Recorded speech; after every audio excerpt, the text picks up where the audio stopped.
నమస్కారం అండి. నా పేరు డాక్టర్ ఆర్ఎంపి శెట్టి. మే మాసం 2026 సంవత్సరంలో మరి మకర రాశి వారికి మాస ఫలితం ఎలా ఉంటుందో తెలియజేస్తున్నాను, జాగ్రత్తగా వినండి. ఈ మాసంలో అన్ని కూడా అనుకూలమైనటువంటి పరిస్థితులే. ఆర్థిక పరిస్థితి అద్భుతంగా ఉంటుంది, ఆరోగ్య పరిస్థితి కూడా చాలా బాగుంటుంది. దంపతుల మధ్యన సఖ్యత బాగుండి ప్రశాంతమైనటువంటి వాతావరణం నెలకొని ఉంటుంది. పిల్లలు కూడా వాళ్ళ చదువులు చదువుకుంటారు, మిమ్మల్ని ఏమాత్రము విసిగించేటువంటి పరిస్థితులు లేవు. లేకపోతే పెద్దలు కూడా మిమ్మల్ని ఆశీర్వదించేటువంటి పరిస్థితుల్లో ఉంటారు. కోర్టు కేసులు ఉన్నటువంటి పక్షంలో వెంటనే పూర్తి చేసుకోవటానికి ప్రయత్నించండి. విదేశాలకు వెళ్ళాలి అనుకుంటున్నటువంటి వాళ్ళు అర్హత ఉన్నప్పటికీ కూడా వాతావరణ పరిస్థితులు గమనించి ప్రయత్నాలు చేయండి. దూర ప్రయాణాలు తప్పకుండా చేస్తారు. ఆ తీర్థయాత్రలు కూడా విజయవంతమయ్యేటువంటి పరిస్థితులు మనకు కనపడుతున్నాయి. ఇకపోతే పెళ్లి కానటువంటి వాళ్ళు ఎవరైతే ఉన్నారో వాళ్ళు వెంటనే సంబంధాలు వెతికినట్టయితే దొరికేటువంటి అవకాశము, త్వరితగతిన వివాహాలు జరిగేటువంటి పరిస్థితి ఏర్పడనుంది. ఇకపోతే ఉద్యోగ రంగంలో ఉన్నటువంటి వాళ్ళకి ఇంక్రిమెంట్స్ తో పాటు మీరు కోరుకున్నటువంటి ఆ యొక్క ట్రాన్స్ఫర్ కూడా దొరికేటువంటి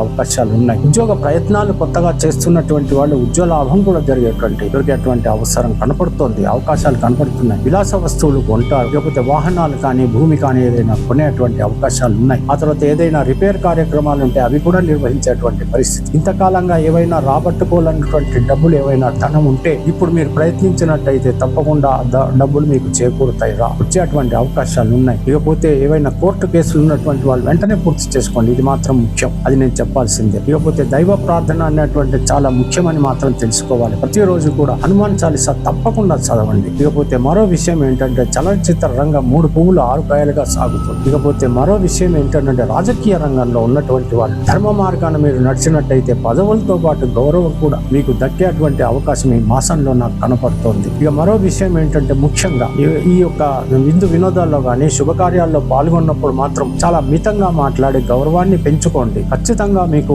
అద్భుతమైనటువంటి రీతిలో ఆనందము అన్ని కూడా కలిగేటువంటి అవకాశాలు కనపడుతున్నాయి. మర్యాద కూడా మీరు పొందేటువంటి పరిస్థితులు ఏర్పడనున్నాయి. వ్యాపార రంగంలో ఉన్నటువంటి వాళ్ళు వారి వ్యాపారాన్ని పెంపొందించుకునేందుకు భాగస్వాములు కొత్తగా కలిసేటువంటి అవకాశాలు ఏది ఏమైనప్పటికీ కూడా మీరు కొంచెం వెనక వైపు చూసుకోండి. మిమ్మల్ని వెన్నుపోటు పొడవడానికి కూడా కొంతమంది వేచి ఉన్నారనేటువంటి విషయం మీరు గమనించాలి, లేకపోతే చాలా దెబ్బతినేటువంటి అవకాశాలు. ఈ మాసం బాగానే ఉంది, తర్వాతి కాలంలో వాళ్ళు ఏదైనా మీకు ఆపద తల పెడితే ఎలాగ చెప్పండి. కాబట్టి మీరు కొంచెం అప్రమత్తంగా ఉండటం అనేది మాత్రం తప్పకుండా ఇవన్నీ చేయాలి. ప్రయాణాలు చేస్తున్నప్పుడు కూడా కొంచెం జాగ్రత్తగానే మీరు వెళ్ళి రావాలి. ఈ రకంగా సాగినట్టయితే ఎటువంటి సమస్య లేదు, ఏ రకమైనటువంటి కష్టాలు మీకు కలగవు. తెలిసింది కదా. సెలవు, మరి ఉంటాను. నమస్కారం.